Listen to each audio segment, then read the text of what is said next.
नमस्कार, हमारे YouTube channel में आपका स्वागत है। आज हम प्रारंभ कर रहे हैं क्लास 6 हमारे अतीत एनसीईआरटी की बुक और ये पुस्तक सभी प्रतियोगी परीक्षाओं के लिए महत्वपूर्ण साबित होगी। और क्लास 6 हमारे अतीत का प्रथम लेसन है क्या, कब, कहाँ और कैसे। देखिए, इस लेसन को छठी कक्षा के अनुरूप रखते हुए इसमें अतिरिक्त जानकारी कम जोड़ने का प्रयास किया है। जहाँ ज़्यादा ज़रूरत हो वहीं इसमें अतिरिक्त जानकारी जोड़ने का प्रयास किया गया है। साथ ही साथ इस लेसन को रुचिकर बनाए रखने के लिए इसमें अतिरिक्त इमेजेस का सहारा भी लिया गया है। आशा है आपको ये प्रयास पसंद आएगा और हमारा प्रयास पसंद आता है प्लीज़ चैनल को सब्सक्राइब करेंगे, वीडियो को लाइक करें और कमेंट करें। तो चलिए शुरू करते हैं प्रथम लेसन क्या, कब, कहाँ और कैसे। देखिए, यहाँ एक बच्ची है रसीदा, ठीक है, और वो बेटी अखबार पढ़ रही है। अचानक उसकी निगाह एक सुर्खी पर पड़ती है जिसमें लिखा था 100 साल पहले। अब इस बच्ची के दिमाग में ये बात आती है कि कोई कैसे जान पाएगा कितने वर्ष पहले क्या हुआ था। हम सब जानते हैं अगर कुछ समय पहले की बात होती तो हम रेडियो के द्वारा, टेलीविज़न के द्वारा या अखबार के द्वारा उस जानकारी को प्राप्त कर सकते थे, लेकिन बहुत पहले की बात हम इनके माध्यम से प्राप्त नहीं कर सकते। तो हम बहुत पहले की जानकारी कैसे लें, यानी ये जानकारियाँ क्या है, कब है, कहाँ है, कैसे हैं, इन सब के रूप में अपने को दी गई है। तो हम चलिए बात करते हैं अतीत के बारे में हम क्या जान सकते हैं। देखिए, अतीत के बारे में हम वो सब कुछ जान सकते हैं जो हमारी जानने की इच्छा होती है, ठीक है, क्योंकि इसके लिए हमारे पास बहुत सी सामग्रियाँ हैं। हम जान सकते हैं कि वो लोग किस प्रकार के कपड़े पहनते थे, उनके घर कैसे थे, ठीक है, उनका जीवन कैसा था। साथ ही साथ उनके साथ या उनके समाज में, उनके आसपास कौन सी कहानियाँ प्रचलित थी, उनके गीत कैसे थे, उनके खेल कैसे थे, उनके नाटक कैसे थे, ये सब जानकारियाँ हम उनके बारे में प्राप्त कर सकते हैं, ठीक है। देखिए, जो प्राचीन जो लोग थे, आखेटक थे, पशुपालक थे या किसान थे, शासक थे, व्यापारी थे, पुरोहित थे, शिल्पकार थे, कलाकार थे, संगीतकार थे या फिर वैज्ञानिक थे, किसी भी प्रकार के थे, उन सब के जीवन के बारे में हमें जानकारी प्राप्त हो सकती है। तो अब पहली बात यहाँ बताई गई है कि लोग कहाँ रहते थे, ठीक है, यानी रहने की बात जहाँ तक आती है सबसे पहले हमारे पास यही बात आती है कि लोग कहाँ रहते थे। देखिए, अगले प्रश्न अपने को दिया गया मानचित्र। यहाँ कहा जा रहा है कि नर्मदा नदी का पता लगाओ, ठीक है। देखिए, अपन अगले प्रश्न पर ये देखें, ये हमारे पास क्या है, ये हमारे पास है मानचित्र और ये रही नर्मदा नदी। तो हमें कहा गया नर्मदा नदी का पता लगाइए। साफ साफ दिख रहा है कि लगभग मध्य के अंदर हमें नर्मदा नदी नजर आ रही है। देखिए, नर्मदा नदी है, वहाँ कई लाख वर्ष पहले इस नदी के तट पर लोग रहते थे, ठीक है। यहाँ ध्यान रखने की बात यह है कि प्राचीन सभ्यताएं वहीं पनपी है जहाँ नदी घाटी सभ्यताएं थी। कारण कि नदियाँ बहाकर जो मिट्टी लाती थी वो काफ़ी उपजाऊ होती थी, इसलिए वहाँ खेती करना बड़ा आसान काम था। इसके अलावा नदियों से उनको सिंचाई के लिए पानी मिल जाता था तथा अपनी दैनिक दिनचर्या के लिए भी उनको पानी उपलब्ध हो जाता था, इसलिए सभ्यताएं अधिकांश नदियों के किनारे पर ही पनपी थी, ठीक है। तो नर्मदा के आसपास के क्षेत्रों में कई लाख वर्ष पहले यहाँ लोग रहते थे।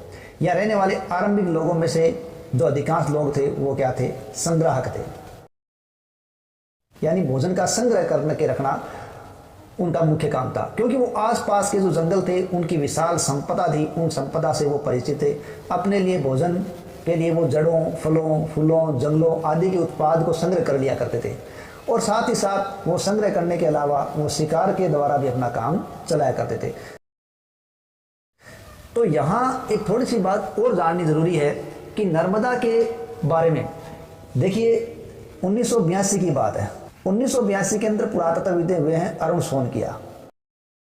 अरुण सोनकिया ने क्या किया कि यहाँ उनको मानव खोपड़ी मिली एक, ठीक है, नर्मदा के क्षेत्रों में उनको मानव खोपड़ी मिली और वो मानव खोपड़ी उनको मिली कहाँ, हथनोरा में। अब हथनोरा होशंगाबाद मध्य प्रदेश का एक क्षेत्र है, वहाँ उनको नर्मदा के क्षेत्रों में मिली थी।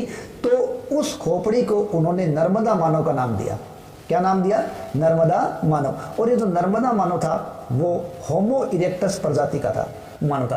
तो इनकी खोज या इनका पता हमें कहाँ चला, नर्मदा के क्षेत्रों में चला। ये नर्मदा का हमारा क्षेत्र है, ठीक है।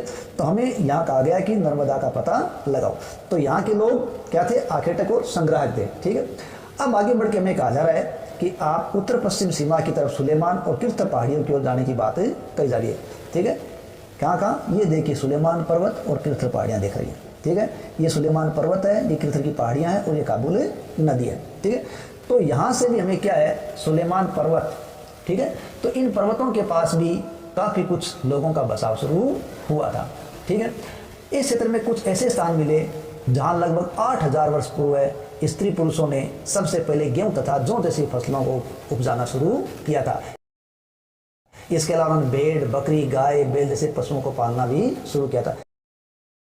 ये कहाँ की बात आ रही है, किरथर और सुलेमान पर्वतों के पास की बात। यहाँ ही ध्यान रखें, यहीं पर एक बस्ती का नाम अक्सर हमारे पढ़ने में आया होगा, मेहरगढ़। मेहरगढ़ बलूचिस्तान की बस्ती थी और ये यहाँ प्राचीनतम कृषि के जो साक्ष्य मिले हैं वो हमें मेहरगढ़ से ही मिले हैं। हालांकि अब ये माना जा रहा है कि उत्तर प्रदेश का एक क्षेत्र है लहुरा देव, वहाँ से भी हमें कृषि के साक्ष्य मिले, वो मेहरगढ़ से भी प्राचीन माने गए। लेकिन अक्सर एग्जाम में अपन देखते हैं प्राचीनतम कृषि के अवशेष कहाँ से मिले, तो मेहरगढ़ वो सुलेमान पर्वतों के पास है, क्योंकि वर्तमान में किरथर की पहाड़ियाँ हैं, सुलेमान पर्वत है, ये बलूचिस्तान भारत के बाहरी हिस्से की तरफ चले गए हैं, ठीक है, यानी भारत से बाहर है ये, ठीक है। नेक्स्ट हम आगे देखें तो उत्तर पूर्व की ओर चलें तो गारो, खासी, जयंतिया, इस प्रकार की पहाड़ियों का नाम आपने सुना होगा। उत्तर पूर्व में गारो तथा मध्य भारत में विंध्य पहाड़ियों का पता लगाओ, ठीक है। तो यहाँ हम जब इनका पता लगाते हैं तो ये तो आती विंध्य की पहाड़ियाँ और इधर आती है गारो पहाड़ियाँ, ठीक है। तो यहाँ हम इन पहाड़ियों का पता लगाते हैं तो यहाँ भी कृषि का विकास हुआ था और यहाँ सबसे पहले चावल का उपजाऊ या उपजना शुरू किया गया था। ये जो उपजाऊ क्षेत्र थे जहाँ चावल उगाया गया था वो विंध्य के उत्तर में स्थित थे, ठीक है। नेक्स्ट हमें कहा जा रहा है कि आप सिंधु तथा उसकी सहायक नदियों की ओर ध्यान लगाओ। देखिए ये हमारे पास है सिंधु और उसकी सहायक नदियाँ। देखो सहायक नदियाँ कहलाती क्या है, वे नदियाँ जिनके अंदर कोई छोटी छोटी नदी है वो आके मिल जाती है, यानी कोई एक बड़ी नदी जिसमें अन्य नदियां आकर मिलती हो, वो सारी नदियां सहायक नदियों के नाम से जानी जाती है। तो सिंधु और उसकी सहायक नदियों के क्षेत्र के अंदर 4700 वर्ष पहले इन नदियों के किनारे आरंभिक नगर है वो बसे थे। ध्यान रखें, सर्वप्रथम सिंधु तथा उसकी सहायक नदियों के किनारे लगभग 4700 वर्ष पहले आरंभिक नगरों का पता चला था, वो नगर यहाँ फुले फूले थे। लेकिन बाद में इनकी सहायक नदियों के किनारे समुद्री तटवर्ती इलाकों में 2500 वर्ष पूर्व इनका विकास हुआ था। यानी प्रारंभिक नगरों को देखें तो वो सिंधु नदी के आसपास पे जो समय लगभग 4700 वर्ष पहले का बताया जा रहा है। लेकिन इसके बाद देखें तो 2500 वर्ष पूर्व का लगभग नगरों का विकास वो समुद्र तटवर्ती इलाकों में और सिंधु की सहायक नदियों के क्षेत्रों में माना गया है। तो इस प्रकार ये सहायक नदी की बात हम देखें तो हम देखें सहायक नदी देखते हैं, ये नदी है सिंधु नदी और सिंधु के पास ये देखो सतलज, व्यास, रावी, चिनाब, झेलम, ये सब नदियाँ इसकी सहायक नदियाँ इधर से आ रही है। काबू नदी, ये सारी नदियाँ किस में आके समाहित होती है, सिंधु नदी के अंदर समाहित होती है। इस प्रकार ये सभी नदियाँ हैं वो सिंधु की सहायक नदियाँ कहलाती हैं, ठीक है। और यही नदी घाटियों के पास किनका विकास हुआ, सभ्यताओं का विकास हुआ। अब कहा जा रहा है गंगा तथा उसकी सहायक नदियों का पता लगाओ। देखिए हम इस नक्शे के अंदर वापस देखते हैं, गंगा और उसकी सहायक नदियों के बारे में बात करें, ठीक है। ये देखिए गंगा नदी और यहाँ ये रही सोन नदी। गंगा और सोन नदी की बात करें तो मध्य का जो क्षेत्र है यहाँ मगध का विकास हुआ था, ठीक है। गंगा और उसकी सहायक नदी सोन नदी है, उनके मध्य में या यूं कहे गंगा के दक्षिणी क्षेत्र में मगध साम्राज्य का विकास हुआ, ठीक है। और मगध के जो शासक थे वो इतिहास में बहुत ही शक्तिशाली शासक हुए और उन्होंने इतिहास के अंदर एक विशाल साम्राज्य की स्थापना की थी। मगध के अंदर सबसे पहली बार हर्यक वंश ने सत्ता स्थापित की थी, ठीक है। और बृहद्रथ ने इस राज्य को बड़ा स्थापित किया था। इसके अलावा बिंबिसार, अजातशत्रु, ठीक है, नंद वंश के शासक, मौर्य शासक, इन्होंने मगध को अपना केंद्र बना रखा था और मगध है वो उत्तरोत्तर प्रगति करता गया था। यह वही शक्तिशाली मौर्य साम्राज्य था जिसने एक विशाल साम्राज्य को स्थापित करने वाले शासक चंद्रगुप्त मौर्य को दिया था और साथ ही साथ सम्राट अशोक जैसा एक शक्तिशाली शासक इतिहास को दिया जो इतिहास में महान शासक कहलाया था और एक विशाल मगध साम्राज्य का वो शासक बना था। तो इस प्रकार गंगा और सोन के मध्य मगध ने एक विशाल साम्राज्य के रूप में अपने आप को प्रतिस्थापित किया था, ठीक है। लोगों ने सदैव उपमहाद्वीप के एक हिस्से से दूसरे हिस्से तक यात्रा की है। अब बात आती है लोगों ने यात्राएं क्यों की, ठीक है। देखिए यात्राएं ऊंचे पर्वतों, पहाड़ियों, रेगिस्तानों, नदियों, समुद्रों के कारण उस समय यात्रा करना कोई आसान काम नहीं था क्योंकि रास्ते में कई प्रकार की आपदाएं थी। लेकिन फिर भी इन आपदाओं पर पार पड़ते हुए भी लोग एक स्थान से दूसरे स्थान तक जाया करते थे। उनके कई कारण थे, ठीक है। कई लोग प्राकृतिक कारणों के कारण भी स्थान परिवर्तित करते थे। कभी कभी सेनाएं दूसरे क्षेत्रों पर विजय प्राप्त करने के लिए जाया करती थी, ठीक है। तो कभी व्यापारी काफिले के साथ व्यापार के लिए दूर दराज जाया करते थे, ठीक है। और कहीं कहीं धार्मिक गुरु शिक्षा के लिए, सलाह के लिए भी एक गांव से दूसरे गांव तक जाया करते थे। इस प्रकार उत्सुकतावश उनकी यात्राओं ने एक दूसरे के निकट लाने में उनकी मदद की और एक दूसरे के विचारों को जानने में उनकी मदद की थी, ठीक है। अब आता है आज लोग यात्राएं क्यों करते हैं। देखिए, लोगों ने प्राचीन काल से आधुनिक काल तक यात्राएं की हैं, करते रहेंगे, ठीक है। और उनका जो यात्रा का उद्देश्य है वो समय दर समय बदलता गया, लेकिन धार्मिक कारण, प्राकृतिक कारण, आर्थिक कारण ये उस वक्त भी थे और आज भी थे, ठीक है। देखिए, पहाड़ियाँ, पर्वत, समुद्र उपमहाद्वीप की प्राकृतिक सीमा का निर्माण करते हैं। ध्यान रखें कि भारत है वह एक उपमहाद्वीप के रूप में माना गया है या है, ठीक है। तो यहाँ पर्वत, पहाड़ियाँ ये सब क्या है, प्राकृतिक सीमा का निर्माण करते हैं। इसलिए सीमाओं को पार करना लोगों के लिए कोई आसान काम नहीं था, लेकिन जिन लोगों ने इस सीमा को पार करना चाहा वे पार कर पाए। उन्होंने पर्वतों की ऊंचाई को भी छुआ और गहरे समुद्रों को पार किया और भारतीय उपमहाद्वीप के बाहर गए और उन लोगों से अपनी सांस्कृतिक परंपराओं का आदान प्रदान किया।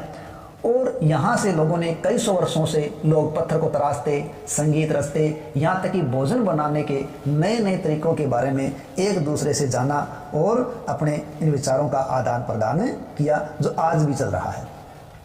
नेक्स्ट हम देख रहे हैं देश के नाम। देखिए, हमारे देश के अलग अलग समय पर अलग अलग नाम प्रचलित रहे हैं।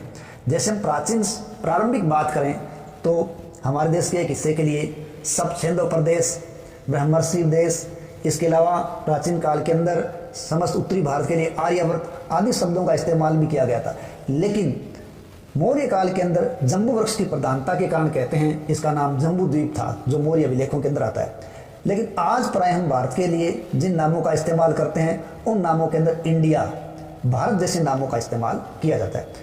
इंडिया और भारत जैसे नामों का प्रयोग करने के पीछे क्या कारण है? देखिए, इंडिया शब्द है वो इंडस से निकला है, जिसे संस्कृत में सिंधु कहा जाता है, ठीक है। देखिए, यहाँ हम यूनान की बात करें, ठीक है, तो यूनानियों ने सिंधु को हिंदोस या इंदोस कहा है, ठीक है। तो इस नदी के पूर्व में स्थित भूमि प्रदेश को इंडिया कहा जाने लगा, ठीक है। लेकिन जहाँ तक ईरानियों की, ध्यान रखें ये ईरान ही फारस के नाम से जाना जाता था। तो ईरानी या फारस के लोग, या यूँ कहें कि अरबी लोग हैं, वो स का उच्चारण है करते थे। तो वो स का उच्चारण है करने के कारण वो स को है पढ़ते हैं, इसलिए वो सिंधु को हिंदू या सिंध को हिंद पढ़ते रहे। इसके कारण कालांतर में एक नाम हिंदू से हिंदुस्तान भी बना, ठीक है। तो यूनानियों ने इसको नाम दिया इंडिया, क्योंकि वो हिंदोस और इंदोस कहा करते थे, ठीक है। इसके अलावा भरत नाम के प्रयोग की जहाँ तक बात है, तो भरत नाम का प्रयोग उत्तर पश्चिम में रहने वाले लोगों के एक समूह के लिए किया जाता था। यानी भारत के उत्तर पश्चिम सीमा पर एक कबीला था भरत, ठीक है। और अगर ऋग्वेद की हम बात करें तो ऋग्वेद में भी इस भरत कबीले का उल्लेख मिलता है, जो हमें 10 राज्य युद्ध के रूप में देखने को मिलता है।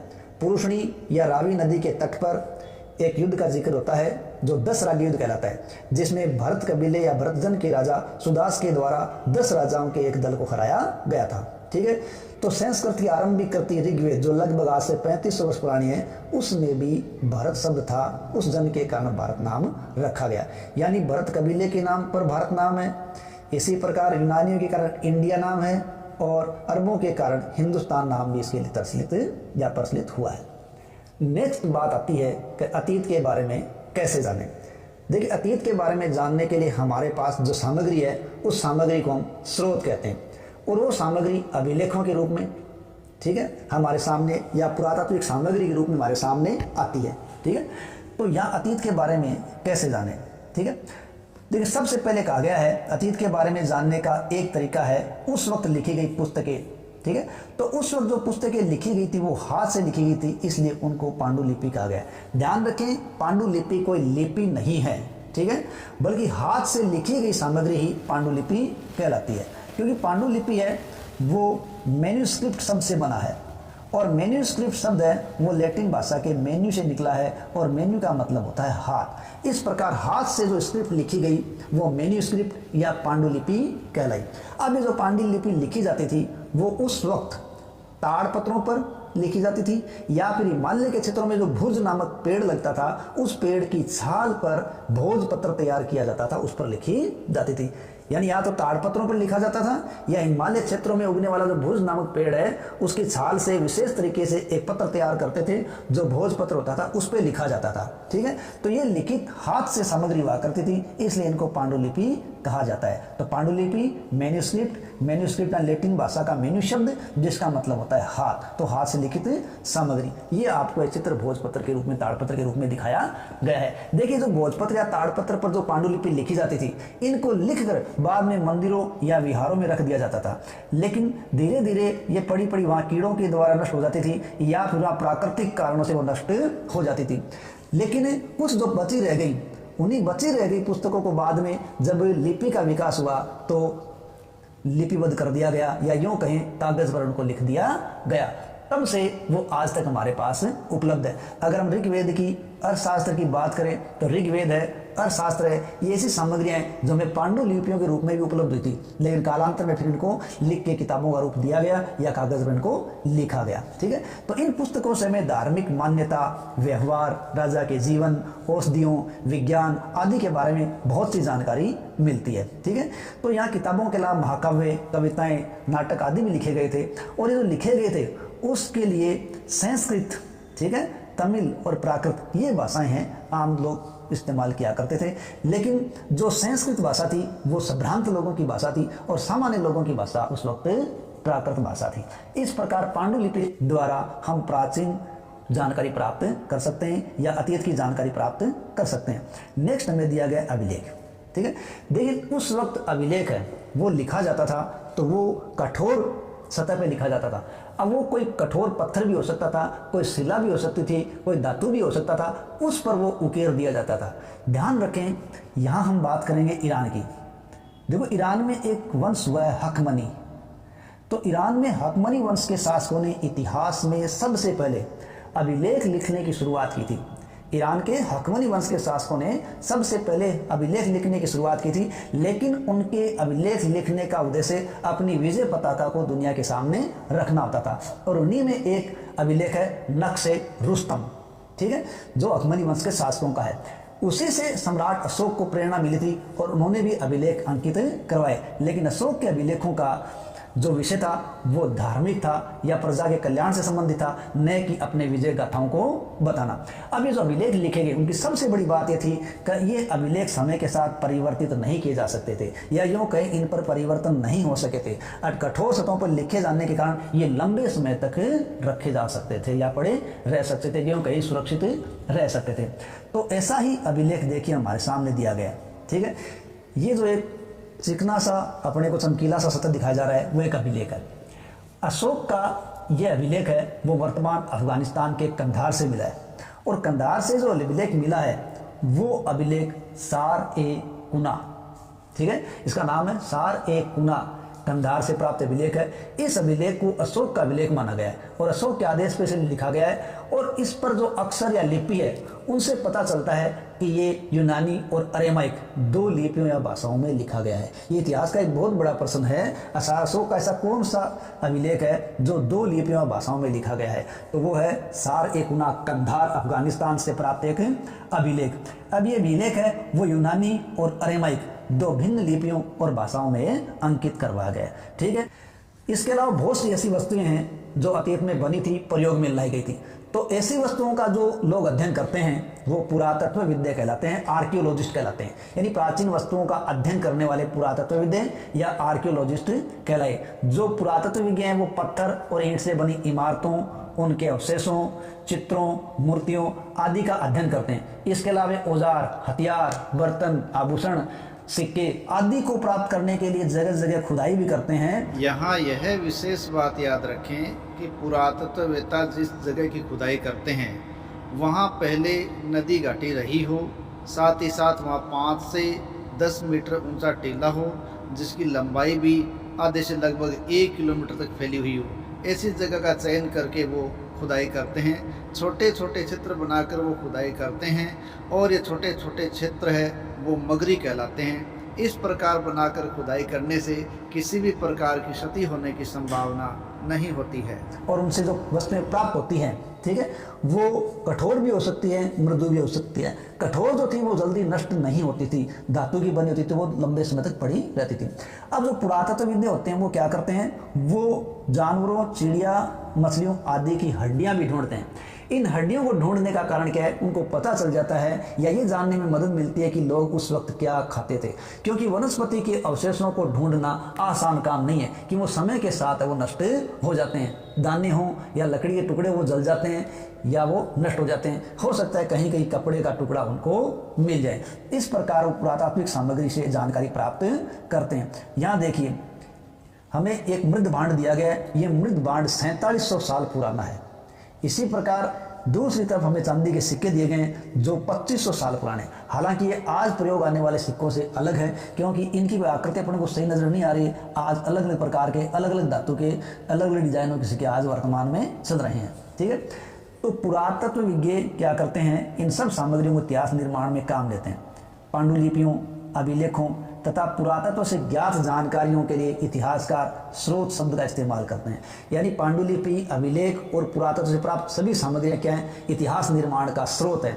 और इतिहासकार कौन होता है, इतिहासकार वो होता है जो अतीत का अध्ययन करता है। ठीक है, तो स्रोत के प्राप्त होते ही अतीत के बारे में पढ़ना बहुत ज़्यादा आसान हो जाता है, क्योंकि हम एक लिखी हुई बात को पढ़ें और एक हमारे सामने कोई सामग्री उसके बारे में जाने, तो हमें लिखी हुई बात की बजाय जो सामग्री हमारे सामने उसको समझने में ज़्यादा आसानी मिलती है या उससे ज़्यादा सही जानकारी प्राप्त की जा सकती है। ठीक है, तो इन्हीं चीज़ों से हम इतिहास का पुनर्निर्माण करते हैं। इस प्रकार इतिहासकार और पुरातत्वविद होते हैं वो क्या करते हैं, एक जासूस की तरह काम करते हैं और स्रोतों का इस्तेमाल करते हुए इतिहास निर्माण में अपना योगदान देते हैं। अब बात आती है अतीत एक है या अनेक है। देखिए, अतीत एक नहीं है, अतीत है, उसका इस्तेमाल बहुवचन के रूप में किया गया है, क्योंकि ये जो शब्द है वो हमें अलग अलग समूह के लोगों के लिए इस अतीत के अलग अलग मायने थे। यानी अतीत के मायने अलग अलग लोगों के समूह के लिए अलग अलग हुआ करते थे। जैसे हम बात करें कि पशुपालक या किसान है, ठीक है, पशुपालकों तथा किसानों का जीवन राजाओं तथा रानियों के जीवन से, व्यापारियों का जीवन शिल्पकारों के जीवन से बिल्कुल अलग था। आज भी हम देखते हैं कि देश के अलग अलग हिस्सों में लोगों का व्यवहार है, लोगों के रीति रिवाज है, लोगों का खान पान है, लोगों का पहनावा है, वो बिल्कुल अलग अलग है।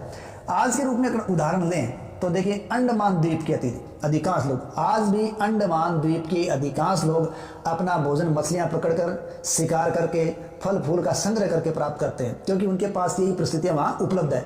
लेकिन इसके अलावा शहरों में जो लोग रहते हैं वो अपनी खाद्य आपूर्ति के लिए अन्य लोगों पर निर्भर रहते हैं। इस प्रकार के भेद आज भी हैं और वो भेद प्राचीन काल के अंदर भी मौजूद थे। इसके अलावा एक अलग तरह का भेद और देखें तो वो ये था कि जो राजा थे वो अक्सर जो कार्य करते थे उस कार्य को वो अपने लेखा जोखा के अंदर लिख दिया करते थे, जबकि शिकारी, मछुआरे, संग्रहक, ये जो लोग थे, कृषक, पशुपालक, ये कोई भी आदमी अपने किसी कार्य का लेखा जोखा नहीं रखते थे। तो जो राजा वगैरह थे वो तो अपने कार्यों का लेखा जोखा रखते थे, तो हम उस लेखा जोखा को पढ़कर उनके बारे में जानकारी प्राप्त कर लिया करते थे। लेकिन शिकारी, मछुआरे, संग्राहक आदि के बारे में जानकारी प्राप्त करनी हो तो हमें पुरातत्व की सामग्री पर ही निर्भर रहना पड़ेगा। ठीक है, नेक्स्ट हमारा बिंदु है तिथियों का मतलब। देखिए, आज वर्तमान के अंदर ध्यान रखें, वर्तमान में जिस कैलेंडर का हम इस्तेमाल कर रहे हैं वो ग्रिगोरियन कैलेंडर है। कौन सा कैलेंडर है?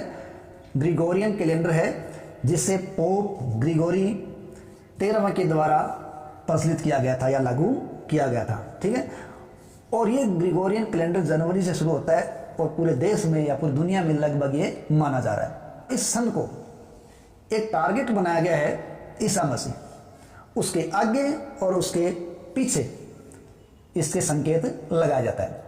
यानी ईसा मसीह का जो जन्म है उस जन्म को आधार माना गया है। ठीक है, अब उससे पहले की घटनाएं इस प्रकार पीछे की हो जाती हैं, जबकि ये जो घटना है वो BC, बिफोर क्राइस्ट, और ईसा के बाद की घटनाएं आगे बढ़ती हैं AD, एना डोमिनी। ठीक है। तो ईसा पूर्व और ईसा पश्चात इस प्रकार के शब्दों का सामना करना पड़ता है। तो ईसाई धर्म के प्रवर्तक ईसा मसीह के जन्म की तिथि है, उससे हमारी आज समय की गणना की जाती है। जो 2000 साल चल रहा है वो ईसा के जन्म के बाद का चल रहा है, ठीक है। इसका मतलब ईसा का जन्म आज से 2000 साल पहले का था। तो ईसा के जन्म से पहले की तिथियों को हम ईसा पूर्व कहते हैं, ठीक है। और ईसा के जन्म के बाद की तिथियों को हम एना डोमिनी या ईसा पश्चात कहते हैं। तो इतिहास और तिथियों में किस प्रकार का संकेतन है वो हम देखें, ठीक है। देखो यहाँ थोड़ा सा देखिए, अपने को अलग अलग नाम के साथ संकेत दिखाए गए। जैसे BC लिखा मिलता है, ईसा पुरुष का मतलब बिफोर क्राइस्ट, यानी ईसा से पहले। इसी प्रकार AD जो हिंदी में लिखा जाता है उसका नाम होता है एनो डोमिनी। एना डोमिनी जो लैटिन शब्दों से बना है उसका मतलब होता है ईसा के जन्म के वर्ष से, ठीक है। तो बिफोर क्राइस्ट BC जो जन्म से पहले है, AD वो जन्म के बाद से। कभी कभी AD की जगह आजकल क्या लिखाता है, CE या BC लिखाता है, ठीक है। अब CE का मतलब होता है कॉमन एरा और BCE का मतलब बिफोर कॉमन एरा। यही वही बात हो गई, कॉमन एरा और बिफोर कॉमन एरा, यानी ईसा से पश्चात और बिफोर कॉमन एरा ईसा से पहले, ठीक है। और विश्व के अधिकांश भागों के अंदर देखिए BC और AD का इस्तेमाल हो रहा है, ठीक है। और अब सामान्य CE और BEC का इस्तेमाल भी बढ़ता जा रहा है। लेकिन अब आगे एक नया प्रोजेक्ट अपने को देखने को मिल रहा है, जैसे BP बिफोर प्रेजेंट। हालांकि इसका इस्तेमाल है वो बहुत ज़्यादा नहीं होता, ज़्यादा इस्तेमाल BC और BCE का हो रहा है। तो बिफोर कॉमन एरा यानी ईसा से पहले और कॉमन एरा ईसा पश्चात, ये तिथियां हैं। नेक्स्ट है अन्यथा। जो हमने जानकारी विश्लेषण से ली है कि जो अभिलेख है वो कठोर सतहों के उत्कीर्ण करवाए गए और ये सैकड़ों वर्ष पहले लिखे गए थे। इन पर जो लिपियां या भाषाएं जो काम में ली गई हैं, उन लिपियों में भाषाओं में समय के साथ ये बदलाव भी आ चुका है। अब विद्वान क्या करते हैं, उस लिपि का अर्थ जानने के लिए या उसके अर्थ का पता लगाने के लिए अलग अलग विधियों का इस्तेमाल करते हैं, उनका पता लगाते हैं। इसी प्रकार अज्ञात लिपि को जानने की एक प्रसिद्ध कहानी अफ्रीकी देश मिस्र से भी मिली है और ये कहानी लगभग 5000 वर्ष पूर्व यहाँ राजा रानी रहते थे उनकी बताई गई है। इस चित्र के संकेतों से उन्होंने इस कहानी को तैयार किया है, ठीक है। तो यहाँ देखिए, यहाँ जो आप देखोगे वो इतिहास के बहुत ही बड़े प्रश्नों के अंदर शामिल बातें हैं, ठीक है। देखिए मिस्र के उत्तरी तट पर रोसेटा नाम का कस्बा है। ये प्रश्न इतिहास में बढ़िया प्रश्न है। रोसेटा जो क्षेत्र है वो कहाँ का है, मिस्र का है, या रोसेटा लेख कहाँ से मिला है, मिस्र से मिला है। तो यहाँ एक उत्कीर्ण पत्थर मिला रोसेटा में जिस पर एक ही लेख 3 भिन्न भिन्न भाषाओं लिपियों में लिखा हुआ है। रोसेटा नामक जो लेख है वो कहाँ से मिला, मिस्र से मिला है। उस पर कितनी भाषाएं लिपियां हैं, तो उसमें 3 भाषाएं या लिपियां हैं जिसमें एक यूनानी है और 2 मिस्री लिपि हैं अलग अलग प्रकार की। तो कुछ विद्वान जो थे उनको यूनानी भाषा आती थी और कुछ विद्वान ऐसे थे जिनको मिस्री भाषा आती थी। तो उन दोनों ने सामंजस्य से इसको पढ़ने में सफलता प्राप्त की। तो विद्वानों ने बताया कि राजा तथा रानियों के नाम एक छोटे से फ्रेम में दिखाए गए हैं, इसे कारतूस कहा जाता था। इसके बाद विद्वानों ने यूनानी और मिस्री संकेतों को अलग अगल बगल में रखते हुए उससे मिलाकर, ठीक है, उनको पहचान कर, ठीक है, यानी वो अगल बगल रखा और मिस्री अक्षरों की समानार्थक ध्वनियों को पहचाना, ठीक है, और पहचान कर उन्होंने उसके बारे में संकेत लगाए। तो यहाँ पता चलता है कि एल अक्षर के लिए शेर और ए अक्षर के लिए चिड़िया का चित्र इस्तेमाल किया गया है, जो यहाँ चित्र से अपने को देखा जा रहा है। एल अक्षर किसके लिए है, शेर के लिए, और ए अक्षर किसके लिए इस्तेमाल किया गया है, चिड़िया के लिए। इस प्रकार अलग अलग भाषा के जो विद्वान हैं और अलग अलग भाषा के जो संकेत है उनको पढ़कर, उनको समानार्थक समझकर, नई लिपि या भाषाओं के बारे में जानकर उन प्राचीन अभिलेखों को कुछ हद तक समझने में सहायता मिलती है। इस प्रकार प्राचीन सामग्री का इस्तेमाल करके हम कब, क्यों, कहाँ और कैसे शब्दों का अर्थ निकाल सकते हैं या अतीत के बारे में जानकारी प्राप्त कर सकते हैं। अब करते हैं दूसरे चैप्टर की बात। देखिए पहले चैप्टर में हमने देखा कि किस प्रकार शिकारी है, वो मक्कड़ खाना वदोष जीवन जीने वाला व्यक्ति है, वो खाद्य संग्रह करने लग गया। आखिर खाद्य संग्रह करते करते उसने किस प्रकार से भोजन बनाना सीखा और अपनी जीवनचर्या को उसने कैसे व्यवस्थित किया। तो आज की कथा इसमें शुरू करते हैं कि आरंभिक मानव है वे इधर उधर क्यों घुमा करते थे। देखिए, ये माना गया कि भारतीय उपमहाद्वीप के अंदर लगभग 20 लाख साल पहले मनुष्य रहा करते थे। हालांकि ये जो समय है वो हमें अलग अलग किताबों के अंदर अलग अलग मिल सकता है, लेकिन ज़्यादातर जगह हमें मिलता है कि 20 लाख साल पहले इस उपमहाद्वीप में जो मनुष्य रहा करता था वो आखेटक खाद्य संग्राहक था। देखिए, आखेटक और खाद्य संग्राहक का मतलब है कि वो आखेट किया करता था और भोजन संग्रह किया करता था। इसी कड़ी के अंदर उसको एक स्थान से दूसरे स्थान तक जाना पड़ता था। क्यों? एक स्थान का भोजन खत्म हो गया तो वो दूसरे स्थान पर उस भोजन की तलाश में जाया करता था। उसका भोजन उस समय जंगली जानवर थे, मछलियाँ, चिड़िया, अन्य जानवर थे, फल फूल, कंदमूल, अंडे, ये सब उसका भोजन था। ठीक है, और ये इन्हीं भोजन की तलाश में एक स्थान से दूसरे स्थान पर जाया करते थे। लेकिन हम ये कहें कि उनका केवल भोजन ही एक कारण था, ऐसा नहीं है। ठीक है, हालांकि ये तय है कि उस समय मनुष्य का जीवन था वो घुमक्कड़ था और वो एक स्थान पर ज़्यादा दिनों तक नहीं रह सकते थे। ठीक है, क्योंकि वो एक स्थान पर ज़्यादा दिनों तक रहते तो वहाँ के जानवर और फलों फूलों को खाकर वो समाप्त कर दिया करते थे। इसी कारण जानवर है, जो बड़े जानवर थे वो अपने शिकार के लिए कुछ छोटे जानवरों पर निर्भर रहा करते थे। तो यदि छोटे जानवर कम हो गए तो बड़े जानवर उस क्षेत्र को छोड़कर चले जाया करते थे, तो उनके पीछे पीछे मनुष्यों को भी जाना पड़ता होगा। तो इस प्रकार मनुष्य जो आरंभिक था वो एक स्थान से दूसरे स्थान तक जाता था। उसके कुछ कारणों के बारे में अपन चर्चा कर सकते हैं। ठीक है, देखिए, उन कारणों के अंदर देखें तो क्या क्या कारण हमारे सामने आते हैं। देखिए, पहला कारण जो आता है वो आता है भोजन। ठीक है, यानी मनुष्य एक स्थान से दूसरे स्थान तक जा रहा है तो वो किस लिए जा रहा है? भोजन के लिए जा रहा है। ठीक है, यानी अगर एक स्थान पर ज़्यादा दिनों तक मनुष्य रहा है तो फल फूल जानवरों को खाकर उसने समाप्त कर दिया। अब इस भोजन की तलाश में उसे दूसरी जगह जाना पड़ेगा। दूसरा कारण यदि हम देखें तो वो देखें जानवर। ठीक है, यानी जानवर है वो अपने शिकार के लिए दूसरे शिकार जगह पर गए या चारा ढूंढने के लिए दूसरी जगह गए तो उनके पीछे पीछे मनुष्य भी चल पड़ा। इसी प्रकार तीसरा कारण यदि हम जानें तो वो है मौसम। देखिए, अलग अलग फसल है वो अलग अलग मौसम के अनुसार होती थी, इसलिए उपयुक्त मौसम के अनुसार जहाँ फसल है, जहाँ खाने के लिए कंद मूल फल फूल मिल जाए, उस मौसम के अनुसार ये उस जगह चले जाया करते थे। इसी प्रकार चौथा कारण हम देखें तो वो है पानी। ठीक है, भी हमें ये पता है कि मनुष्य ने अपना निवास स्थान वहाँ बनाया जहाँ उसे पानी की उपलब्धता थी। तो नदी घाटी किनारों पर उन्होंने अपना आवास बनाया था। क्यों?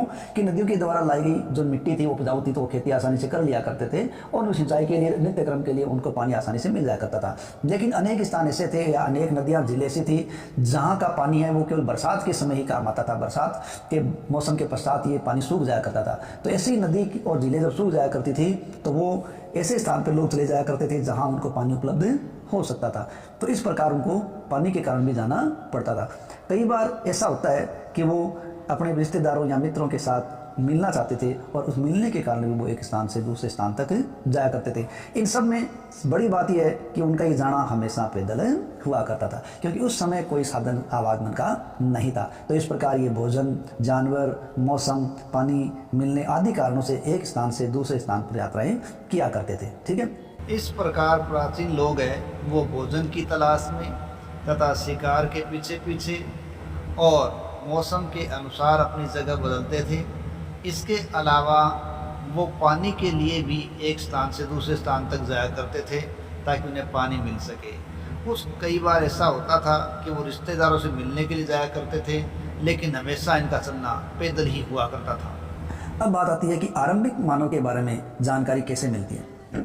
देखिए, आरंभिक मानव के बारे में जानकारी प्राप्त करते हैं, इसके लिए सबसे महत्वपूर्ण जो योगदान होता है वो होता है पुरातत्वविदों का या आर्कियोलॉजिस्टों का।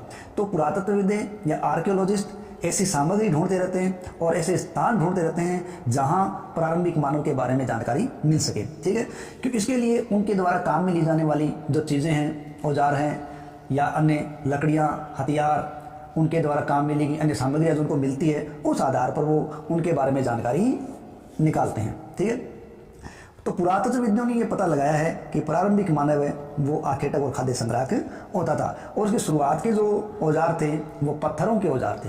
और उन पत्थरों के औजार में बाद में उसने क्या किया कि उसने हड्डियों के, लकड़ियों के औजार भी बाद में बनाए होंगे। और संभवतः ऐसा रहा होगा कि प्रारंभ में उसका हर चीज़ है वो पत्थर से बनती थी, लेकिन उसे जब लकड़ी, हड्डी आदि के बारे में काम लेने का पता चला तो शायद उसने हत्थे या मूठ बनाकर उस पत्थर के औजार में डालने का काम किया होगा, और उससे उसने पत्थर के औजार बनाए होंगे जो बाले और बाण जैसे थे। और इन औजारों से उसने लकड़ियाँ काटी होगी, और लकड़ियों का उसने ईंधन, झोपड़ी बनाने, औजार बनाने के लिए इस्तेमाल किया होगा, या पेड़ों की छाल बनाने के लिए उसने इस्तेमाल किया होगा, या हो सकता है उसने जानवरों की खाल उतारने के लिए भी अपने औजारों का इस्तेमाल किया होगा। तो उसके जो औजार थे वो अलग अलग काम के लिए अलग अलग प्रकार के थे, ठीक है। और इन अलग अलग प्रकार के औजारों को देखिए, या हम देख भी सकते हैं, ये देखिए अलग अलग औजार दे रखे हैं। जो पहले चित्र में दिखाया गया वो इंसान के खाने की जड़ों को खोदने के काम आ रहा है, जबकि दूसरा वो जानवरों की खाल से बने वस्त्रों को सिलने के काम आ रहा है। इसी प्रकार अपन यहाँ ऊपर चित्र देखें तो उन चित्रों के माध्यम से हमें पता चलता है कि ये औजार अलग अलग प्रकार के हैं, ठीक है। नेक्स्ट हमें दिया गया है रहने की जगह निर्धारित करना, यानी मनुष्य अपने रहने की जगह का निर्धारण किस प्रकार किया करता था, ठीक है। तो इसके बारे में अगर जानकारी देखें तो हमें शुरुआत में देख चुके हैं कि मनुष्य वो नदी घाटी के पास रहना ज़्यादा पसंद करता था ताकि उसको पानी प्रचुर मात्रा में उपलब्ध हो जाए और खेती के लिए अच्छी ज़मीन उपलब्ध हो जाए।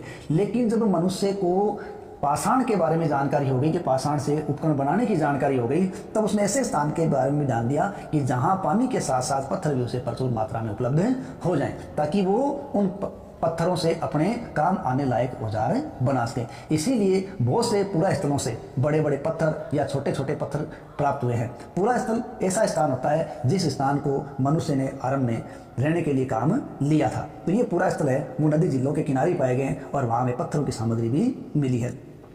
अब हमें जो मानचित्र दिया गया है, इस मानचित्र में हमें लाल त्रिकोण से पूरा स्थल दिखाए गए, और ये भी वो पूरा स्थल है जहाँ पर आखेटक और खाद्य संग्राहक होने का प्रमाण मिला है। तो लाल जहां निशान है, एक तो ये रहा भीमबेटका, ठीक है। कौन सा है? भीमबेटका, होसंगी, करनूल, ये 3 क्षेत्र हमें यहाँ दे रखे हैं। देखिए ये जो भीमबेटका है वो मध्य प्रदेश का एक क्षेत्र है, और भीमबेटका है वहाँ से प्राचीन शैल गुफाएं मिली है जिन पे चित्र बने हुए हैं। इन चित्रों में यह माना जाता है कि अधिकांश चित्र है वो मध्य पाषाणकालीन है। कहाँ? भीमबेटका की गुफाओं से मिले चित्र अधिकांश है मध्य पाषाणकालीन है। यहाँ लगभग 700 गुफाएं हैं वो मिली हैं, और इसकी खोज के बारे में कहा जाता है कि V.S. वाकणकर, क्या नाम है? V.S. वाकणकर ने 1958 में इनकी खोज की थी। दूसरा हमारे पास स्थल दे रखा है होसंगी।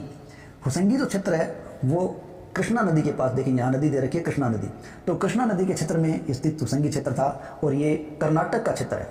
होसंगी कहाँ का है? कर्नाटक का, और यहाँ पत्थर के उद्योग होने के प्रमाण प्राप्त हुए हैं। तीसरा हमें जो दे रखा है करनूल गुफाएं। करनूल की गुफाएं हैं वो आंध्र प्रदेश में प्राप्त हुई हैं, और यहाँ से कुछ संकेत ऐसे मिले हैं जिनसे पता लगाया जाता है कि यहाँ नर बलि की प्रथा रही होगी। इस प्रकार हमें प्राचीन जो पूरा पाषाणिक स्थल दिए गए हैं, उन पूरा पाषाण स्थल में भीमबेटका, होसंगी और करनूल की गुफाएं दी गई है। देखिए प्रारंभिक मानव है वो पाषाणकालीन मानव था, ठीक है। तो उसके जो पाषाण के काल को है वो 3 भागों में बांटा जा सकता है, पूरा पाषाण काल, मध्य पाषाण काल और नव पाषाण काल। तो उसका जो पूरा पाषाण काल है उस समय उसने पत्थर के औजार जो काम लिए थे वो औजार बड़े भद्दे थे, लेकिन मध्य पाषाण काल के अंदर उसके औजार थोड़े छोटे हुए, उनमें थोड़ा सा विकास रूप देखने को मिलता है। लेकिन नव पाषाण काल के अंदर उसके औजारों में काफ़ी कुछ सुधार आ गया था, और साथ ही साथ अग्नि के बारे में उसे पूरी विकास या पूरी काम में लेने की स्थिति पता चल चुकी थी, ठीक है। यहाँ देखिए अब पत्थर के उपकरण बड़े महत्वपूर्ण थे, इसलिए वो ऐसी जगह ढूंढा करते थे जहां उनको क्या मिल जाए? पत्थर मिल जाए। तो भीमबेटका ऐसा प्रस्थल है जहां गुफाएं थी, और गुफाओं में मनुष्य का रहना काफ़ी अच्छा माना गया है। कारण कि उस समय बारिश से, धूप से, हवाओं से, आंधी तूफान से बचने का जो कार्य है वो प्राकृतिक गुफाओं में आसानी से हो सकता था। तो इस प्रकार ये गुफाएं नर्मदा घाटी के पास उनको प्राप्त हुई है। और भीमबेटका से जैसे हम कह रहे हैं कि शैल चित्र मिले हैं, तो शैल चित्र है क्या? तो शैल चित्र वास्तव में चट्टानों पर उकेरे गए चित्र है। तो ऐसा ये चित्र हमें यहाँ दिया गया है, ठीक है। इन चित्रों के अंदर हमें पता चलता है कि क्या मनुष्य शिकार किया करता था, या उसके रहन सहन और मनोरंजन के बारे में भी जानकारी मिलती है। मध्य प्रदेश और दक्षिणी उत्तर प्रदेश की गुफाओं से हमें जो चित्र मिले हैं उनमें जंगली जानवरों को बड़ी कुशलता से दिखाया गया है। ठीक है, यानी जंगली जानवरों को बड़ी कुशलता से कहाँ दिखाया गया है? मध्य प्रदेश और दक्षिणी उत्तर प्रदेश की गुफाओं को उनमें दिखाया गया है। वहाँ के जानवर शिकार के रूप में दिखाया गया है। पूरा स्थल, तो जहाँ पूरा स्थल की हम बात करते हैं तो जहाँ औजार, बर्तन, इमारतें जैसी वस्तुओं के अवशेष मिले और ऐसी वस्तुओं का निर्माण लोगों ने अपने काम के लिए लिया होगा और बाद में जब वो वहाँ से गए तो उस सामग्री को वहाँ पर छोड़ के चले गए होंगे। तो ये जमीन के ऊपर, अंदर, कभी कभी समुद्र और नदी के तल में भी पाए जाते हैं। तो ये सब पूरा स्थल है, उन पूरा स्थलों पर निवास के साक्ष्य हमें मिलते हैं। ठीक है, तो आगे देखते हैं आग की खोज। हमें कहा गया है करनूल की गुफा खोजिए। ठीक है, देखो हमने देखा है आंध्र प्रदेश के अंदर करनूल की गुफा है और वहाँ इस प्रकार के साक्ष्य मिले हैं जिससे हमें यह पता लग रहा है कि संभवतः अंदर बलि की प्रथा भी कभी रही होगी। लेकिन यहाँ हम देख रहे हैं कि राख के साक्ष्य विशेष प्राप्त हुए, यानी आंध्र प्रदेश की करनूल गुफाओं के पास हमें किसके साक्ष्य मिले हैं? राख के अवशेष मिले। इसका मतलब यहाँ के जो आरंभिक लोग थे वो आग जलाना सीख गए थे और आग का काम उन्होंने कई कार्यों के लिए लिया होगा कि वो प्रकाश के लिए आग जलाया करते होंगे, मांस को भूनने के लिए आग जलाया करते होंगे या खतरनाक जानवरों को दूर भगाने के लिए भी वो आग का इस्तेमाल करते थे। कहने का मतलब है कि उनको आग का इस्तेमाल करना आ गया था। ठीक है, कहाँ की बात है ये? करनूल गुफाओं में। किस आधार पर कह सकते हैं? क्योंकि वहाँ राख के हमें अवशेष मिले हैं। दी गई इमेजों से भी हमें मनुष्य या आदि मानव के द्वारा आग जलाने और उसका उपयोग करने के बारे में जानकारी प्राप्त हो रही है। किस प्रकार आंध्र प्रदेश की करनूल गुफा में राख मिली, प्रकाश, मांस और जानवर भगाने के लिए उसका इस्तेमाल किया गया। अब बात आती है नाम और तिथियों की। ठीक है, देखो जिस काल के बारे में हम पढ़ रहे हैं तो पुरातत्वविदों ने बड़े बड़े नाम उनको दे रखे हैं। आरंभिक काल को वे पूरा पाषाण काल कहते हैं। ठीक है, देखिए आरंभिक काल को पूरा पाषाण काल कहा जाता है। पूरा यानी प्राचीन और पाषाण यानी पत्थर, यानी प्राचीन पत्थरों का काल। और ये नाम क्यों दिया गया? क्योंकि प्राचीन पूरा स्थलों से जो औजार मिले हैं वो पत्थर के औजार ही मिले हैं। और पूरा पाषाण काल है वो 20 लाख साल से 12,000 साल पहले के दौरान का माना गया। यानी पूरा पाषाण काल है वो 20 लाख से 12,000 साल पुराना माना जा रहा है। अब इस काल को भी आगे 3 भागों में विभाजित किया गया था। आरंभिक पूरा पाषाण काल, मध्य पूरा पाषाण काल और उत्तर पूरा पाषाण काल। ठीक है, तो पूरा पाषाण काल जो 3 भागों में बांटा गया है उन 3 भागों के काल के अंदर ही ऐसा माना जाता है कि मानव इतिहास की 99% कहानी इसी दौरान घटित हो गई थी। ठीक है, लेकिन बाद में क्या हुआ कि हमें पर्यावरणीय बदलाव देखने को मिलते हैं। जब वातावरण में या पर्यावरण में बदलाव हो गया, ठीक है, पर्यावरण में जब बदलाव हुआ तो जलवायु गर्म हो गई और जब जलवायु गर्म हो गई तो जलवायु गर्म होने के कारण वहाँ घास के मैदान पनप गए और घास के मैदान जब वहाँ पनप गए तो वहाँ जानवर रहना आसान हो गया क्योंकि घास खाकर जानवर जिंदा रह सकते थे। अब उन जानवरों के अंदर हिरण, बारहसिंगा, भेड़, बकरी, गाय जैसे जानवर थे जो बड़ी संख्या में घास पर निर्भर रहने लगे और लोग जो इन जानवरों का शिकार करते थे वो इनके पीछे पीछे आ गए। ठीक है, लेकिन उनको इस काल के अंदर फसल के बारे में पता चल गया और उनको ये भी पता चल गया कि जिस रास्ते को पीछे वो छोड़कर आ रहे हैं वहाँ पर सामग्री वापस लग रही है। इससे संभवतः उनको खेती के बारे में भी जानकारी हो गई होगी और उन्होंने गेहूँ, जौ, धान जैसे पादपों को लगाना, उनको इकट्ठा करना शुरू कर दिया और अनाज को पैदा करना उनको आ गया होगा। इस प्रकार की जानकारी हमें संकेतों से मिलती है। तो कुल मिला के पूरा पाषाण काल के बाद जो कि 20 लाख से 12,000 साल पुराना माना गया है, पर्यावरणीय बदलती परिस्थिति में मध्य पाषाण काल आया। मध्य पाषाण काल को मेसोलिथ भी कहा जाता है क्योंकि इस समय जो औजार थे वो छोटे थे और छोटे होने के कारण मध्य पाषाण काल को माइक्रोलिथ या लघु पाषाण काल के नाम से जाना गया।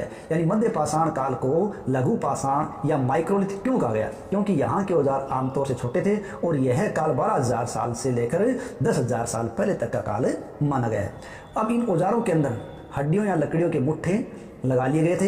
हंसिया और आरी जैसे औजार बनाने में इनको कामयाबी मिल चुकी थी, लेकिन इसका मतलब ये नहीं था कि पूरा पाषाण काल के अंदर बनाए गए औजार पूरी तरीके से समाप्त हो चुके थे। वो भी इसी समय बार बार बनाए जाते रहे होंगे। अब 10,000 साल पहले तक ये काल रहा होगा, लेकिन 10,000 साल के बाद नवपाषाण युग आ गया। अब नवपाषाण का मतलब था कि यहाँ जो सामग्री थी वो पहले से ज़्यादा विकसित हो गई थी, यानी अब सामग्रियाँ पहले से ज़्यादा विकसित हो चुकी थी, तो इसको नवपाषाण काल नाम दिया गया और इसमें औजार है वो अधिक विकसित प्रकार के मिले। बदलती जलवायु के बारे में हम बात कर चुके हैं कि 12,000 साल पहले दुनिया की जब जलवायु बदली तो वहाँ कुछ गर्मी पड़ी, और गर्मी बढ़ी तो घास के मैदान बढ़े, घास के मैदान बढ़े तो जानवरों का रहना आसान हो गया, और इन जानवरों को शिकार करने वाले लोग इनके पास या इनके पीछे पीछे आ गए, और वहाँ उनको भोज्य सामग्री है वो मिल गई, खाने के लिए उनको पादप भी मिल रहा था और जानवर भी मिल रहे थे। इसके अलावा इस समय उनको जानवरों के खाने पीने की आदतों, प्रजनन के समय की जानकारी हो गई, और इसी प्रकार उनको फसल की भी जानकारी हो गई। और ऐसा होने के कारण उन्होंने जानवरों को पालना शुरू कर दिया, क्योंकि घास के मैदानों में उसको घास के रूप में चारा मिल गया होगा, और इसीलिए उसने पालतू पशु बना लिए होंगे और अनाज उगाना सीख लिया, तो उसके लिए वो संग्रह की जगह उत्पादन है वो उनका मुख्य कार्य हो गया था। अब जंगली जानवर जब पालतू बनने लगे तो कुत्ते का जंगली पूर्वज था, यानी सबसे पहले मनुष्य ने जिस जानवर का पालन किया वो कहा जाता है कुत्ता था, यानी मनुष्य के द्वारा सर्वप्रथम पाला गया जानवर था कुत्ता। धीरे धीरे लोग भेड़, बकरी, गाय, सूअर जैसे जानवरों को अपने घरों के नज़दीक आने के लिए उत्साहित करने लगे, और ऐसे जानवर झुंड में रहते थे और ये ज़्यादातर घास ही खाया करते थे। अक्सर लोग अन्य जंगली जानवरों के आक्रमण से इनकी सुरक्षा किया करते थे, और इस तरह धीरे धीरे वे पशुपालक बन गए होंगे। और पशुओं को कहीं जाने की आवश्यकता इसलिए नहीं थी कि उनको आसपास ही भोजन उपलब्ध हो गया था। अब बात आती है कुत्ते को ही क्यों पाला गया। देखिए, कुत्ता उन्होंने एक रक्षात्मक उपकरण के रूप में रखा होगा। कुत्ता एक बहुत ही वफादार जानवर है जो रक्षा करने में बहुत ही सजग है, इसलिए शायद उन्होंने रखा होगा। आज भी देखते हैं घुमक्कड़ लोग हैं, वो आज भी अपने साथ रक्षा के लिए कुत्ता रखते हैं। इसी प्रकार ये लोग जो रात को सो जाते हैं तो कुत्ता एक पहरेदार के रूप में भी इनके काम आता होगा, इसलिए अपनी रक्षा सामग्री के रूप में उन्होंने कुत्ते को वफादारी के साथ पाला होगा। साथ ही साथ इस बात से भी इनकार नहीं किया जा सकता कि कुत्ते को ये लोग शिकार करने के लिए भी इस्तेमाल किया करते थे। बसने की प्रक्रिया, देखिए जहाँ तक बसने की प्रक्रिया का बात है तो लोगों ने पौधे उगाए, जानवरों की देखभाल की, और इसी को उन्होंने बसने की प्रक्रिया का नाम दिया। अपनाए गए ये पौधे तथा जानवर अक्सर जंगली पौधों और जानवरों से भिन्न होते थे। इसकी वजह यह थी कि बसने की प्रक्रिया की दिशा में अपनाए गए पौधों या जानवरों का लोग चयन करते थे। ये भी एक बड़ी बात थी कि प्रारंभ में उनको ये जानना बड़ा आश्चर्यजनक रहा होगा कि कौन से पौधे उनके काम लायक है और कौन से नहीं, क्यों कि कुछ पादप है वो जहरीले भी थे, तो उन्होंने इसका चयन करना सीख लिया होगा। उदाहरण के तौर पर लोग उन्हीं पौधों या जानवरों का चयन करते हैं जिनके बीमार होने की संभावना कम हो। यही नहीं, लोग उन्हीं पौधों को चुनते हैं जिनसे बड़े दाने वाले अनाज पैदा होते हों, साथ ही जिसकी मजबूत डंठल अनाज के पक्के दानों को भार को संभाल सकती हो। ऐसे पौधों के बीजों को संभाल के रखा गया ताकि उनको वापस उगाने के काम में लिया जा सके। और इसी प्रकार जानवरों को आगे प्रजनन के लिए चुना जाता था, और ऐसे जानवर चुने जाते थे जो अहिंसक होते थे। ठीक है, इसलिए हम आज भी देखते हैं कि पाले गए जो जानवर लगभग अहिंसक है। और कृषि के लिए भी अपनाए गए पौधे जंगली जानवरों तथा पौधों से धीरे धीरे भिन्न होते गए, यानी जो कृषि के लिए अपनाए गए पौधे हैं और पालने के लिए जो बनाए गए जानवर हैं, अपनाए गए जानवर हैं, वो अन्य जंगली पौधे और जानवरों से अलग अलग होते हैं और लगातार अलग होते चले गए। मिसाल के तौर पर जंगली जानवरों की तुलना में पालतू जानवरों के दांत और सींग छोटे होते हैं ताकि वो नुकसान न पहुँचाए। ठीक है, बसने की पूरी प्रक्रिया पूरी दुनिया में धीरे धीरे चलती रही, और ये करीब 12,000 साल पहले शुरू हुई। वास्तव में आज हम जो भोजन करते हैं वो इसी बसने की प्रक्रिया की वजह से है, क्योंकि वो बसे तब उन्होंने कृषि प्रक्रिया अपनाई और प्राचीन फसलें गेहूँ तथा जो हैं उनको उपजाना उसने सीखा। इसी तरह सबसे पहले पालतू बनाए गए जानवरों से कुत्ता, भेड़, बकरी आज भी उसी भांति बनाए जा रहे हैं, उसी भांति पाले जा रहे हैं। अब कहा जा रहा है एक नवीन शैली। ठीक है, अब इस नवीन शैली के अंदर क्या है? ये कह रहा है कि तुम किसी पौधे के बीज को बोकर देखो, तुम पाओगे इसे विकसित होने में कुछ वक्त लगता है। हम जानते हैं कि हम कोई बीज है वो डालते हैं ज़मीन में तो कुछ दिन, कुछ महीने या फिर कुछ साल तक लग सकता है। इसलिए जब पौधे लगाने या उगाने लगे तो उनकी देखभाल के लिए उनको एक ही स्थान पर लंबे समय तक रहना पड़ा। तो बीज बोने से लेकर पकने, सिंचाई करने, खरपतवार हटाने, जानवरों से उसकी रक्षा करने जैसे बहुत से काम शामिल थे। इन सब के लिए उसको ध्यान देना पड़ता था। उसके बाद कटाई और अनाज का बहुत सार संभाल करके उसे भंडार करना पड़ता था। अब ये जो अनाज था उसको भोजन के रूप में और उसके बीज को दोबारा बोने के रूप में रखना आवश्यक था, तो उसने ढंग से भंडारित करना भी उसके बारे में सीखा होगा। ठीक है, तो उसने उनको भंडारित करने के लिए कहा जाता है कि बड़े बड़े बर्तन बनाए होंगे, टोकरियाँ बनाई होंगी या फिर ज़मीन में गड्ढा खोदा होगा। अब जो कुछ बर्तन में रखे होंगे, मिट्टी के पात्र में, टोकरे में रखे होंगे, वो कुछ लंबे समय तक रह सकते हैं, और जो ज़मीन में गड्ढा खोद के बूरे गए होंगे संभवतः में काफ़ी जल्दी नष्ट हो भी सकते हैं। जानवर चलते फिरते खाद्य भंडार। देखो, जानवर बच्चे देते हैं और उनकी संख्या बढ़ती जाती है। अगर जानवरों की देखभाल की जाए तो उनकी संख्या बढ़ती ही जाती है। साथ ही उनमें दूध भी प्राप्त हो सकता है, जो भोजन का एक अच्छा स्रोत है। यही नहीं, जानवरों से हमें क्या मिलता है, जानवरों से हमें मांस भी मिलता है। दूसरे शब्दों में पशुपालन भोजन के भंडारण का एक तरीका है। नेक्स्ट, आरंभिक कृषकों और पशुपालकों के बारे में पता करें। मानचित्र 2 प्रसंख्या 13 देखो, यहाँ तुम्हें कई नीले वर्ग दिखाई दे रहे हैं। तो अब हम चलते हैं मानचित्र की ओर, जहाँ नीले वर्गों में अपने को क्या दिखाया गया है ये देखते हैं। ठीक है, नीले वर्गों से अभी हमने पहले देखा था त्रिभुजाकार आकृति के अंदर लाल निशान देखे थे, अब नीले वर्ग अपने को दिखाए जा रहे हैं। तो नीले वर्ग है वो अलग अलग क्षेत्र में अपने को दिखाए गए। इन नीले वर्गों से हमें वहाँ जो चीज़ें मिली है उनकी पहचान करेंगे। ठीक है, तो यहाँ सबसे पहले देखिए ये नीले वर्ग में दिखा रखा मेहरगढ़। ठीक है, देखिए मेहरगढ़ ये बलूचिस्तान का क्षेत्र है और यहाँ से हमें गेहूँ और जौ के साग से मिले हैं। यहाँ है बुर्जहोम।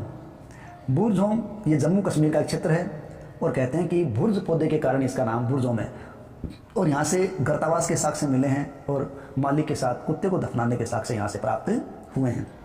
यह है चिरांद बिहार का क्षेत्र, जहाँ से गेहूँ, जौ, हरा चना आदि के साक्ष्य मिले हैं। इसी प्रकार दाऊजली हेडिंग ये भी एक नवीन क्षेत्र है जिसके में कई खेती के साक्ष्य प्राप्त होते हैं। कोल्डी हवा, महागढ़ा ये उत्तर प्रदेश के क्षेत्र है। कोल्डी हवा और महागढ़ा यहाँ से प्राचीन कृषि के क्षेत्र मिले हैं और यहाँ भी हमें काफ़ी चावल के साक्ष्य प्राप्त हुए हैं। इतना ही नहीं, इसके अलावा भी हमें क्षेत्र मिलता है। उन क्षेत्रों के अंदर हम देखें हल्लूर, यानी चारा हल्लूर। ठीक है, ये देखिए हल्लूर ये क्षेत्र है। उससे भी हमें तमिलनाडु का जो ये कर्नाटक का क्षेत्र है हल्लूर, यहाँ से भी जवार, बाजरा आदि के साक्ष्य में प्राप्त होते हैं। और एक नीचे क्षेत्र अपने को दे रखा पेयमपल्ली, ये तमिलनाडु का क्षेत्र है जहाँ से हमें काला चना, जवार, बाजरा आदि के साक्ष्य मिले। कहने का तात्पर्य यहाँ हमें अनेक क्षेत्र ऐसे मिले हैं जहाँ से हमें खेती के साक्ष्य मिले हैं। तो इनमें हल्लूर, पेयमपल्ली, दाऊजली, चिरांद, कोल्डीहवा, महागढ़ा, बुर्जहोम, मेहरगढ़। बुर्जहोम जो जम्मू कश्मीर का, उसी के पास एक क्षेत्र है गुफकराल। ठीक है, वहाँ भी खेती के साक्ष्य मिले। यहाँ देखिए आरंभिक किसानों पशुपालकों के बारे में हमने नीले वर्ग देखें। यहाँ ऐसे क्षेत्र हैं या ऐसे संकेत दिए गए कि पुरातत्वविदों को यहाँ से किसानों और पशुपालकों के होने के साक्ष्य मिले हैं। ये पूरे उपमहाद्वीप में पाए गए। इनमें सबसे महत्वपूर्ण पश्चिमोत्तर क्षेत्र में, आधुनिक कश्मीर में और पूर्वी तथा दक्षिणी भारत में पाए गए। तो आधुनिक कश्मीर में हमने विशेष बात की बुर्जहोम और गुफकराल की। इसके अलावा वास्तव में जो स्थान दिए गए हैं वो निर्दिष्ट स्थान कृषकों और पशुपालकों की बस्तियाँ थी या नहीं, यानी ये पशुपालकों की बस्तियां थी या नहीं, इसे जांचने के लिए वैज्ञानिकों ने खुदाई में मिले नमूनों का अध्ययन किया। जो सामग्री उनको खुदाई में मिली उनका अध्ययन किया तो वहाँ से कई तो जले हुए अनाज के दाने मिले। तो इससे पता चलता है कि या तो वो गलती से जले होंगे या लोगों ने जानबूझकर उनको जलाया हुआ। लेकिन वैज्ञानिक अनाज के दानों की पहचान कर सकते हैं। तो इससे पता चलता है कि भारतीय उपमहाद्वीप के विभिन्न भागों में बहुत सारी फसलें उगाई जाती रही होंगी। वैज्ञानिक विभिन्न जानवरों की हड्डियों की पहचान भी कर सकते हैं। स्थायी जीवन की ओर, अब मानव ने स्थायी जीवन की ओर किस प्रकार प्रस्थान किया, यानी पुरातत्वविदों को कुछ पुरास्थलों पर झोपड़ियों और घरों के निशान मिले। तो झोपड़ी और घर, जब घरों के निशान मिले इसका मतलब लोगों ने वहाँ निवास किया है। और इसी निवास स्थान के अंदर दे रखा है बुर्जहोम जम्मू कश्मीर। लोग गड्ढे के नीचे घर बना के रहते थे। ये ज़मीन है, उसमें गड्ढा है और ये गड्ढे के अंदर सीढ़ी बना के रह रहे हैं। तो इस प्रकार गर्तावास कहा जा रहा है इनको। ठीक है, यानी कश्मीर के अंदर बुर्जहोम के अंदर गर्तावास के साक्ष्य मिले जिनमें नीचे उतरने के लिए सीढ़ियाँ भी बनी हुई है। शायद ये ठंड के मौसम से सुरक्षा के लिए इस प्रकार का कार्य किया होगा। और पुरातत्वविदों को झोपड़ियों के अंदर और बाहर दोनों स्थानों पर आग जलाने की जगह मिली है, यानी कई चूल्हे हैं। तो इसके अनुसार इससे संकेत लगता है कि मौसम के अनुसार घर के अंदर या बाहर वो लोग खाना बना लिया करते होंगे, यानी बाहर के चूल्हे इसी बात का संकेत देते हैं। तो ये गर्तावास कहाँ की देन है? बुर्जहोम की देन है। अब जिन इमेजेस को आप देख रहे हैं वो इमेजेस बुर्जहोम जम्मू कश्मीर के हैं। इनसे भी हमें पिट आवास, पिट हाउस या गर्त आवास का पता चलता है। ठीक है, बहुत सारी जगहों से पत्थर के औजार मिले। इनमें कई ऐसे औजार हैं जो पूरा पाषाण युगीन उपकरणों से अलग है, इसलिए इनको नव पाषाण युग का माना गया। यानी पूरा पाषाण के काल के जो उपकरण थे वो काफ़ी भद्दे थे, काफ़ी बड़े थे, ठीक है, बेडोल थे। लेकिन अब उनमें काफ़ी सुधार आ गया था। वो नुकीले थे, पतले थे, देखने में अच्छे लग रहे थे। तो ये नव पाषाणकालीन औजार थे। इनमें धार है वो अधिक पैनी थी और उन पर पॉलिश भी की गई थी। ओखली और मूसल का प्रयोग अनाज और वनस्पतियों से प्राप्त अन्य चीज़ों को पीसने के लिए किया जाता होगा। यानी अब उन्होंने ओखली और मूसल का प्रयोग भी शुरू कर दिया था, जिसे शायद वो अनाज और वनस्पति पीसते होंगे। ठीक है, आज हजारों साल बाद भी ओखली और मूसल का प्रयोग आज हम अपने घरों के अंदर भी देखते हैं। ठीक है, उसी तरह प्राचीन प्रस्तर युगीन औजारों का निर्माण और प्रयोग लगातार होता रहा और कुछ औजार पत्थरों की बजाय हड्डियों से भी बनाए जाने लगे थे। तो ये नवपाषाण काल के अंदर एक नया परिवर्तन हुआ था। अब नवपाषाण काल के ही क्षेत्रों से देखें तो नवपाषाण काल के कुछ क्षेत्रों से मिट्टी के बर्तन भी मिले हैं। तो कुछ मिट्टी के बर्तनों पर तो कहीं कहीं अलंकरण भी किया गया है, कुछ चित्रकारी या कुछ अंकन भी किया गया है। अब बर्तनों का उपयोग किसके लिए करते थे, यानी सामग्री रखने के लिए या खाना बनाने के लिए इन बर्तनों का इस्तेमाल किया जाता होगा। जैसा कि हमने वो नीले वर्ग देखे थे, उनमें हमने देखा था कि वहाँ कृषि के कई साक्ष्य मिले।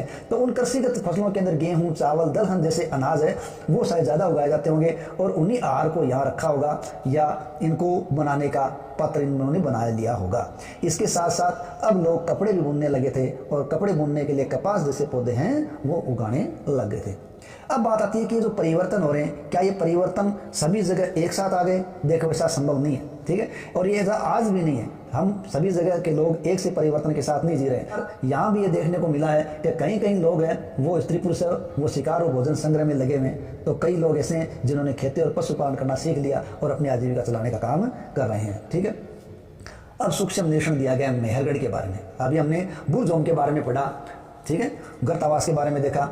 अब मेहरानगढ़ जो प्राचीनतम कृषक बस्ती है उसके बारे में देखें। ये कह रहा है कि ईरान जाने वाले मार्ग को देखो, तो इस मार्ग पर बुलंद दर्जे के पास एक हरा भरा समतल मैदान है और ये मैदान बलूचिस्तान के अंदर है, ये है मेहरगढ़।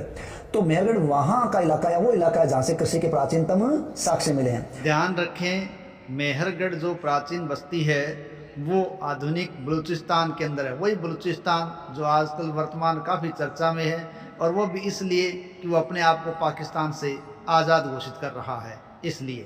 तो उसी बलूचिस्तान का इलाका है मेहरगढ़, जहाँ के स्त्री पुरुषों ने इस इलाके में सबसे पहले गेहूं जो उगाना सीखा, भेड़ बकरी पालना सीखा था। तो विभिन्न प्रकार के जानवरों की हड्डियां भी हमें मेहरगढ़ से प्राप्त हुई है। इन हड्डियों में हिरण भी है, सुअर भी है और भेड़ बकरियों की हड्डियां भी प्राप्त हुई है।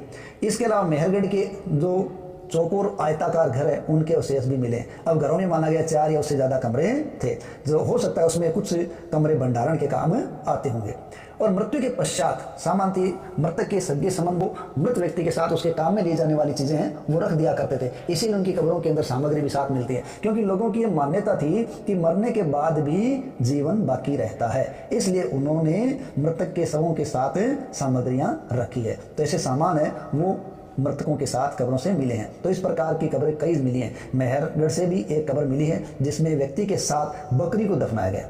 ठीक है, पहले हमने बात की थी बुरजोम के अंदर, मैंने बताया था कि मालिक के साथ कुत्ते को दफनाया गया है, और यहाँ मेहरगढ़ के अंदर बकरी को मृतक के साथ दफनाया गया है, ताकि जो मृत व्यक्ति है उसको खाने के लिए वो प्राप्त हो सके। क्यों कि इनकी मान्यता थी कि मृत्यु के बाद भी जीवन होता है।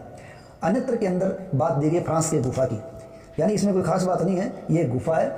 इस गुफा की खोज 4 बच्चों के द्वारा की गई थी। स्कूली छात्रों ने लगभग 100 साल पहले खोज की थी, और ये फ्रांस की गुफा है। कहाँ की है? फ्रांस की। तो इसमें लगभग 20,000 साल पहले बने हुए चित्र मिले हैं, यानी 20,000 साल से लेकर 10,000 साल पुराने चित्र मिले हैं। इन चित्रों में खास बात यह है कि जानवरों के चित्र है, और जंगली घोड़े, गाय, भैंसा, गेंडा, रेंडियर, बारहसिंगा, सुअर आदि के चित्र वो गहरे चमकीले रंगों से बनाए गए हैं, और इन रंगों को लौह अयस्क और चारकोल जैसे खनिज पदार्थों से बनाया जाता था।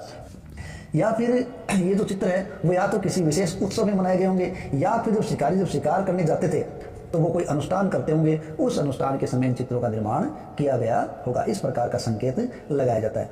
अब चलते चलते एक और बात बता देते हैं कि शतुरमुर्ग के बारे में। भारत में पुरापाषाण युग के दौरान शतुरमुर्ग होते थे, यानी भारत में कब? पुरापाषाण काल के दौरान शतुरमुर्ग थे। अब जो शतुरमुर्ग थे उनके अंडे मिले हैं।